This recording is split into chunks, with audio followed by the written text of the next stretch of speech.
Home study India में दोस्तों आपका स्वागत है। आज हम यहाँ पर मौर्य वंश से रिलेटेड सारे क्वेश्चंस डिस्कस करेंगे। तो वीडियो स्टार्ट करने से पहले प्लीज जिन्होंने भी अभी तक मेरे चैनल को सब्सक्राइब नहीं किया है वो एक बार सब्सक्राइब कर दें, लाइक करें एंड शेयर करें। तो आइए स्टार्ट करते हैं मौर्य वंश। आइए देखते हैं मौर्य वंश। तो जो मौर्य वंश के जितने भी राजा थे उनको हम एक ट्रिक के साथ याद करेंगे।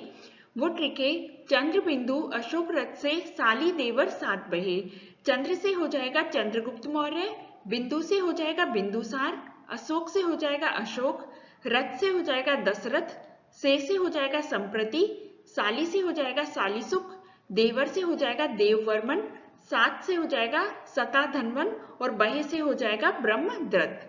तो इस तरह मौर्य वंश के सारे राजाओं को हम एक ट्रिक के साथ याद कर सकते हैं, जिसमें जो तीन राजा हैं इंपॉर्टेंट है, वो वेरी वेरी इंपॉर्टेंट है, चंद्रगुप्त मौर्य, बिंदुसार और अशोक। 90% क्वेश्चन इन तीनों से ही पूछे जाते हैं, पर हम कभी कभी क्वेश्चन ये भी पूछ लिया जाता है कि जो मौर्य वंश का अंतिम शासक कौन था, तो इसलिए हमने यहाँ पर सारे राजाओं की लिस्ट दे दी है। तो आइए इससे रिलेटेड क्वेश्चंस डिस्कस करते हैं। अगला क्वेश्चन है मौर्य साम्राज्य की स्थापना किसने की? तो मौर्य साम्राज्य की स्थापना की थी चंद्रगुप्त मौर्य ने। आइए चंद्रगुप्त मौर्य के बारे में कुछ स्टैटिक फैक्ट देख लेते हैं। सबसे पहले देखते हैं कि जो चंद्रगुप्त मौर्य है उनका टाइम पीरियड कितना था। वो 322 बीसी से 298 बीसी तक रहे। उन्होंने क्या किया था, जो चंद्रगुप्त मौर्य है उन्होंने जो नंद वंश का अंतिम शासक था उसका नाम था धनानंद, तो धनानंद को पराजित किया था और अब किसकी सहायता से किया था? अपने गुरु चाणक्य की सहायता से। तो जो चाणक्य है उनके नाम भी कभी कभी एग्जाम में पूछे जाते हैं कि चाणक्य को और किन नामों से जाना जाता है। तो चाणक्य के जो दूसरे नाम है वो है कौटिल्य और विष्णुगुप्त। चाणक्य ने एक बहुत ही फेमस बुक लिखी थी, उसका नाम था अर्थशास्त्र। तो चाणक्य की ये बुक भी कई बार एग्जाम में पूछी जाती है कि अर्थशास्त्र किसने लिखी, तो वो लिखी थी चाणक्य ने। तो जो चाणक्य की जो अर्थशास्त्र बुक है वो किससे संबंधित है? वो है राजनीति से संबंधित। अगला पॉइंट देखते हैं कि जो मौर्य साम्राज्य को प्रथम अखिल भारतीय साम्राज्य भी कहा जाता है। कभी कभी एग्जाम में चंद्रगुप्त मौर्य के अन्य नाम भी पूछे जाते हैं। तो जो चंद्रगुप्त मौर्य के अन्य नाम थे वो थे सैंड्रोकोटस। ये किसने बोला था? ये जस्टिन ने बताया था कि चंद्रगुप्त मौर्य का अन्य नाम था सैंड्रोकोटस। और जो मुद्रा राक्षस है, जो मुद्रा राक्षस बुक थी वो बहुत ही फेमस बुक है। वो किसकी है? विशाख दत्त की फेमस बुक है। उसमें चंद्रगुप्त मौर्य का नाम क्या है? व्रसल। अगला क्वेश्चन है चाणक्य को और अन्य किस नाम से जाना जाता था? तो जो चाणक्य का अन्य नाम था वो क्या था? विष्णुगुप्त। तो ऑप्शन नंबर डी आ जाएगा, विष्णुगुप्त। अगला क्वेश्चन है कौटिल्य के अर्थशास्त्र में किस पहलू पर प्रकाश डाला गया है? तो जो कौटिल्य का अर्थशास्त्र है वो किससे रिलेटेड है? वो है राजनीति से, तो राजनीतिक नीतियां। अगला क्वेश्चन है अर्थशास्त्र की रचना किसने की थी? तो अर्थशास्त्र की रचना की थी कौटिल्य ने। अगला क्वेश्चन है किस राजा की कहानी मुद्रा राक्षस नाटक का विषय है? तो जो मुद्रा राक्षस नाटक है उसका विषय क्या है? चंद्रगुप्त मौर्य। अगला है चंद्रगुप्त मौर्य का प्रसिद्ध गुरु चाणक्य निम्नलिखित में से किस विद्या केंद्र से संबंधित था? तो जो चंद्रगुप्त मौर्य के गुरु थे चाणक्य वो किससे संबंधित थे? वो थे तक्षशिला विद्या केंद्र से। तो ऑप्शन नंबर ए आ जाएगा। आइए चंद्रगुप्त मौर्य से रिलेटेड कुछ इंपॉर्टेंट स्टैटिक फैक्ट देख लेते हैं जो एग्जाम में बार बार पूछे जाते हैं। तो 305 ईसा पूर्व में चंद्रगुप्त मौर्य और यूनानी शासक सेल्यूकस निकेटर के बीच में युद्ध हुआ, जिसमें चंद्रगुप्त मौर्य की जीत हुई। और सेल्यूकस निकेटर ये था कौन? ये था जो सिकंदर महान था उसका सेनापति था, जो सिकंदर की मृत्यु के बाद बेबीलोन का राजा बन गया था। तो जब 305 ईस्वी में चंद्रगुप्त मौर्य और सेल्यूकस निकेटर के बीच युद्ध हुआ तो उसमें क्या हुआ? चंद्रगुप्त मौर्य की जीत हुई और सेल्यूकस निकेटर हार गया। तो सेल्यूकस निकेटर ने अपनी जो बेटी थी उसका नाम क्या था? कार्नेलिया। तो कार्नेलिया की शादी चंद्रगुप्त मौर्य से कर दी। साथ ही चंद्रगुप्त मौर्य को जो 4 प्रांत थे वो दहेज में दिए थे। तो वो 4 प्रांत कौन से है? काबुल, कंधार, हेरात एवं मकरान। तो ये क्वेश्चंस कई बार एग्जाम में पूछ लिए जाते हैं, इसलिए एग्जाम के पॉइंट ऑफ व्यू से ये वेरी वेरी इंपॉर्टेंट है। और चंद्रगुप्त मौर्य ने भी सेल्यूकस निकेटर को कुछ उपहार दिए थे। वो कौन थे? वो क्या थे? वो थे 500 हाथी। चंद्रगुप्त मौर्य ने सेल्यूकस निकेटर को 500 हाथी दिए थे। अब आगे देखते हैं कि जो सेल्यूकस निकेटर है उसका एक राजदूत था, वो कौन था? मेगास्थनीज। तो मेगास्थनीज वेरी वेरी इंपॉर्टेंट है क्योंकि मेगास्थनीज ने एक बहुत ही इंपॉर्टेंट बुक लिखी थी जिसका नाम क्या था? इंडिका। तो इंडिका के लेखक कौन है? मेगास्थनीज, जो कि किसके राजदूत थे? सेल्यूकस निकेटर के। तो जो इंडिका बुक है उसमें क्या वर्णन किया गया है? उसमें मौर्य साम्राज्य की भव्यता और प्रशासन प्रणाली का वर्णन किया गया है। कभी कभी एग्जाम में क्वेश्चन आ जाता है कि जो मेगास्थनीज है वो किसके दरबार में आया था? तो वो किसके दरबार में आया था? वो आया था चंद्रगुप्त मौर्य के दरबार में। चंद्रगुप्त मौर्य से रिलेटेड कुछ स्टैटिक फैक्ट और देख लेते हैं कि चंद्रगुप्त मौर्य कौन से धर्म का अनुयायी था? वो था जैन धर्म का अनुयायी। उन्होंने जैन धर्म की दीक्षा किससे ली थी? भद्रभाऊ से ली थी। और उन्होंने अपने जो अंतिम दिन है वो श्रवण बेलगोला में बिताए थे। तो ये क्वेश्चन कई बार एग्जाम में आया हुआ है कि चंद्रगुप्त मौर्य ने अपने अंतिम दिन कहां पर बिताए थे? तो वो कहां पर बिताए थे? श्रवण बेलगोला में। साथ ही उन्होंने 298 ईसा पूर्व में संलेखन विधि यानी कि उपवास विधि से अपने शरीर का त्याग कर दिया था। अगला क्वेश्चन है, मौर्य साम्राज्य में प्रचलित मुद्रा का नाम क्या था? तो जो मौर्य साम्राज्य में जो मुद्रा प्रचलित थी उसका नाम था पर्ण, ऑप्शन नंबर सी। अगला है, चंद्रगुप्त मौर्य ने अपने अंतिम दिन कहाँ गुजारे? तो जो चंद्रगुप्त मौर्य है उन्होंने अपने अंतिम दिन गुजारे थे श्रवण बेलगोला में। अगला क्वेश्चन है, प्रसिद्ध यूनानी राजदूत मेगास्थनीज भारत में किसके दरबार में आए थे? तो जो मेगास्थनीज है वो आए थे चंद्रगुप्त मौर्य के दरबार में। तो ऑप्शन नंबर ए आ जाएगा, चंद्रगुप्त मौर्य। अगला क्वेश्चन है, मौर्य काल के दौरान शिक्षा का सबसे प्रसिद्ध केंद्र कौन सा था? तो सबसे प्रसिद्ध केंद्र था मौर्य काल के दौरान शिक्षा का, वो था तक्षशिला। तो ऑप्शन नंबर डी आ जाएगा, तक्षशिला। अगला क्वेश्चन है, इंडिका नामक पुस्तक के लेखक कौन है? तो इंडिका के लेखक है मेगास्थनीज। अगला क्वेश्चन है, चाणक्य किसका प्रधानमंत्री था? तो चाणक्य किसका प्रधानमंत्री था? वो था चंद्रगुप्त मौर्य का। आगे देखते हैं कि चंद्रगुप्त मौर्य की मृत्यु के बाद उनका पुत्र कौन था? बिंदुसार। बिंदुसार राजा बना। तो एग्जाम में पूछा जाता है कि बिंदुसार है उसके किस नाम से उनको जाना जाता था? तो बिंदुसार के अन्य नाम थे वारिसार और भद्रसार। एक कई बार एग्जाम में ये भी पूछा जाता है कि जो डायमेकस है वो किसके शासनकाल में भारत आया था? तो डायमेकस है वो बिंदुसार के शासनकाल में भारत आया था।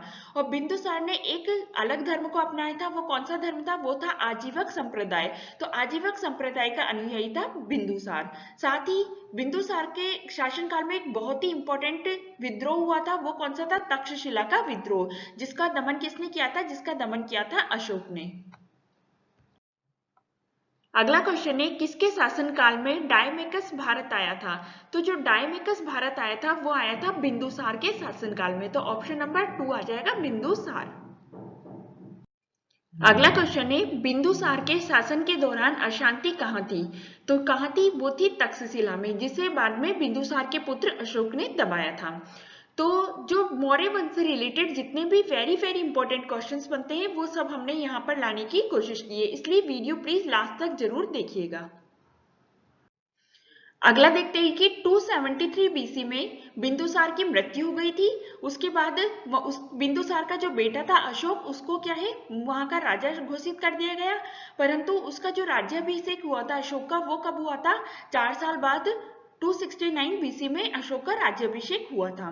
कई बार एग्जाम में पूछ लिया जाता है कि अशोक की माता का नाम क्या था? तो जो सम्राट अशोक है उनकी माता का नाम था शुभ्रदांगी। साथ ही अभिषेक जो अशोक वाहन है उनके जो अभिलेख है उनसे रिलेटेड क्वेश्चंस भी एग्जाम में पूछे जाते हैं। तो कौन से अभिलेख में अशोक का नाम अशोक था? तो वो कौन से अभिलेख में था? वो था गुर्जरा अभिलेख और एक मास्की अभिलेख। इन दोनों में अभिलेखों में जो अशोक का नाम था वो अशोक था। साथ ही जो बौद्ध धर्म का दीप वंश है उसमें अशोक का नाम क्या था? प्रियदर्शन, प्रियदर्शी। अगला क्वेश्चन है, निम्नलिखित में से वह व्यक्ति कौन है जिसका नाम देवा नाम प्रियदर्शी था? तो वो कौन था? वो था अशोक। आगे देखते हैं कि सम्राट अशोक ने एक बहुत ही महत्वपूर्ण युद्ध लड़ा था। वो कौन सा था? कलिंग का युद्ध। वो कब हुआ था? वो हुआ था 261 बीसी में। तो ये भी वेरी वेरी इंपॉर्टेंट है कि कलिंग का युद्ध 261 बीसी में हुआ था। तो जो कलिंग का राजा था उनका नाम क्या था? अनंत नाथन। अनंत नाथन और अशोक के बीच में कलिंग का युद्ध हुआ था, जिसमें क्या हुआ था? अशोक की जीत हुई थी। तो इसके बाद से क्या हुआ था कि अशोक, जो भयानक इतनी मारामारी हुई थी, उससे अशोक का हृदय परिवर्तित हो गया और उन्होंने क्या करा? अशोक ने बौद्ध धर्म को अपना लिया। तो उन्होंने किससे दीक्षा ली थी? उन्होंने ली थी बौद्ध भिक्षु उपगुप्त से उन्होंने दीक्षा ली थी और उन्होंने धम्म नीति को अपनाया। धम्म नीति का मतलब था कि वही हिंसा का त्याग करना, अहिंसा को अपनाना, मतलब इस तरह परोपकार के काम करना। तो ये क्या था? धम्म नीति। उसको क्या है? अशोक ने अपना लिया था। और बाद में अशोक ने क्या किया कि जो अपने पुत्र महेंद्र और उनकी जो पुत्री थी संघमित्रा, उनको क्या करा था? बौद्ध धर्म का प्रचार प्रसार करने के लिए श्रीलंका भेजा। तो एग्जाम में कई बार ये क्वेश्चन भी पूछा गया है कि अशोक ने किस किस को जो श्रीलंका में भेजा था, तो किसको भेजा था? अपने पुत्र महेंद्र और पुत्री संघमित्रा को। साथ ही अशोक के शासनकाल में बहुत ही इंपॉर्टेंट घटना हुई थी। वो क्या थी? तीसरी बौद्ध संगीति हुई थी। तो जो तीसरी बौद्ध संगीति हुई थी वो कब हुई थी? वो हुई थी 250 बीसी में। ये कहाँ हुई थी? ये हुई थी पाटलिपुत्र में। उस समय राजा कौन था? उस समय राजा थे अशोक। आगे देखते हैं, अशोक ने 2 नगरों की स्थापना की थी। वो नगर कौन से थे? एक तो था कश्मीर का श्रीनगर और दूसरा था नेपाल का ललित पाटन। साथ ही जो सांची का स्तूप है वो कहाँ पर है? मध्य प्रदेश में। वो भी अशोक के शासनकाल में ही बना था। अगला है कि अशोक के अभिलेख हैं, उनको सबसे पहले पढ़ा किसने था? तो ये कई क्वेश्चन कई बार एग्जाम में पूछ लिया जाता है। तो सबसे पहले अशोक के अभिलेखों को पढ़ा था जेम्स प्रिंसेप ने। कब पढ़ा था? 1837 में। तो 1837 में जेम्स प्रिंसेप ने अशोक के अभिलेखों को पढ़ा था। तो जो अशोक के अभिलेख प्राप्त हुए हैं वो 3 रूपों में है। पहला है शिलालेख, दूसरा है स्तंभलेख और तीसरा है गुहालेख। तो जो शिलालेख है उनका सर्वप्रथम प्रचलन किया था वो अशोक ने किया था। तो शिलालेख कितने हैं? 14 शिलालेख हैं। स्तंभलेख कितने हैं? 7 स्तंभलेख हैं। तो ये जितने भी अशोक के अभिलेख है वो 4 लिपि में लिखे गए थे। वो कौन कौन सी थी? ब्राह्मी लिपि, खरोष्ठी लिपि, अरमाइका लिपि और ग्रीक लिपि। परंतु भारत में जितने भी अभिलेख मिले हैं वो सारे ब्राह्मी लिपि में लिखे गए हैं। आगे देखते हैं स्तंभलेख। स्तंभलेख कितने हैं? 7 स्तंभलेख हैं जो ब्राह्मी लिपि में लिखे गए हैं। एक वेरी वेरी इंपॉर्टेंट क्वेश्चन है कि किस अभिलेख को रानी का अभिलेख कहा जाता है? तो वो कहा जाता है कौशाम्बी अभिलेख को। तो जो स्तंभ लेख है उनमें 7वें नंबर का जो स्तंभ लेख है वो सबसे लंबा स्तंभ लेख है और जो सबसे छोटा है वो कौन सा है? रुम्मिनतेई का स्तंभ लेख। आगे देखते हैं कि जो भारत का राष्ट्रीय चिन्ह है वो कहाँ से लिया गया है। तो हमें पता है कि हमारे भारत के राष्ट्रीय चिन्ह में क्या होते हैं? 4 शेर होते हैं और नीचे लिखा होता है सत्यमेव जयते। तो वो कहाँ से लिया गया है? वो लिया गया है सारनाथ के अशोक स्तंभ से। आगे देखते हैं गुहालेख। अब जो गुहालेख है वो कहाँ से मिले हैं? वो बिहार राज्य के गया जिले में स्थित 3 गुफाओं से हमें क्या मिले हैं? गुहालेख मिले हैं। अगला क्वेश्चन है, कलिंग युद्ध किस वर्ष में हुआ था? कलिंग युद्ध हुआ था 261 ईसा पूर्व में। एक बहुत ही इंपॉर्टेंट क्वेश्चन बार बार एग्जाम में पूछा जाता है कि जो कलिंग का युद्ध है उसका वर्णन किस शिलालेख में हुआ है? तो वो हुआ है 13वें शिलालेख में। तो ये आंसर ये हम याद रखेंगे। अगला क्वेश्चन है, किस स्थान के निकट प्रसिद्ध कलिंग युद्ध लड़ा गया था? तो जो कलिंग युद्ध लड़ा गया था वो लड़ा गया था धौली के निकट। तो ऑप्शन नंबर सी आ जाएगा, धौली। अगला क्वेश्चन है, अशोक का समकालीन तुर्मय कहाँ का राजा था? तो ये था मिस्र देश का राजा। तो ऑप्शन नंबर ए आ जाएगा, मिस्र। अगला क्वेश्चन है, कलिंग युद्ध की विजय तथा क्षत्रियों का वर्णन अशोक के किस शिलालेख में हुआ है? तो जो ये इसका आंसर आ जाएगा 13वें शिलालेख में। ऑप्शन नंबर डी आ जाएगा। अगला क्वेश्चन है, अशोक के शिलालेख किस लिपि में खुदे हुए हैं? तो जो अशोक के शिलालेख है वो खुदे हुए हैं ब्राह्मी लिपि में। ऑप्शन नंबर 2 आ जाएगा, ब्राह्मी लिपि। अगला क्वेश्चन है, सांची का स्तूप किस कला व मूर्ति कला का निरूपण करता है? तो सांची का जो स्तूप था वो बौद्ध धर्म को दिखाता है। अगला है, सांची का स्तूप किसने बनवाया था? तो जो सांची का स्तूप है वो किसने बनवाया था? वो बनवाया था अशोक ने। अगला क्वेश्चन है, अशोक ने किस बौद्ध साधु से प्रभावित होकर बौद्ध धर्म अपनाया था? तो कौन से बौद्ध साधु थे? वो थे उपगुप्त। उपगुप्त से प्रभावित होकर उन्होंने क्या करा था? बौद्ध धर्म को अपनाया था। अगला क्वेश्चन है, प्रसिद्ध सांची स्तंभ किसके समय में बना था? तो प्रसिद्ध सांची स्तंभ बना था अशोक के समय में। तो ऑप्शन नंबर सी आ जाएगा, अशोक। अगला क्वेश्चन है, सम्राट अशोक किसका पुत्र था? तो जो अशोक सम्राट है वो किसके पुत्र थे? बिंदुसार के। तो ऑप्शन नंबर 2 आ जाएगा, बिंदुसार। अगला क्वेश्चन है, सारनाथ में किस सम्राट का स्तंभ है? तो सारनाथ में जो स्तंभ है वो है अशोक सम्राट का। तो ऑप्शन नंबर ए आ जाएगा, अशोक। अगला क्वेश्चन है, निम्नलिखित में से अशोक का उत्तराधिकारी कौन था? तो जो अशोक के उत्तराधिकारी थे वो थे कुणाल। अगला क्वेश्चन है, कलिंग विजय के उपरांत अशोक महान ने निम्नलिखित किस धर्म को अपना लिया था? तो कलिंग विजय के दौरान उपरांत अशोक महान ने बौद्ध धर्म को अपनाया था। तो ऑप्शन नंबर सी आ जाएगा, बौद्ध धर्म। अगला क्वेश्चन है, मौर्य वंश के शासन के दौरान स्थानिक कौन था? तो स्थानिक किसे बोला जाता था? वो था जिला प्रशासन को। तो ऑप्शन नंबर ए आ जाएगा, जिला प्रशासन। अगला क्वेश्चन है, अशोक ने बौद्ध धर्म के प्रचार के लिए किसको श्रीलंका भेजा था? तो उन्होंने किसको भेजा था? उन्होंने भेजा था अपने पुत्र महेंद्र और अपनी पुत्री संघमित्रा को। तो ऑप्शन नंबर ए और बी दोनों आ जाएंगे।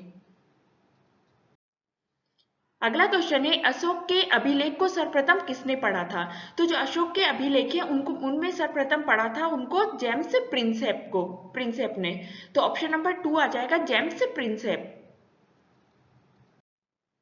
अगला क्वेश्चन है, निम्नलिखित अभिलेखों में से किसमें अशोक का नामोल्लेख हुआ है? तो ऐसा कौन सा अभिलेख था जिसमें अशोक का नाम अशोक लिखा हुआ था? तो वो अभिलेख था गुर्जरा अभिलेख। तो ऑप्शन नंबर ए आ जाएगा, गुर्जरा। अगला क्वेश्चन है, मौर्य काल में सीता से क्या तात्पर्य है? तो सीता मौर्य काल में कहा जाता था राजकीय भूमि से प्राप्त आय को।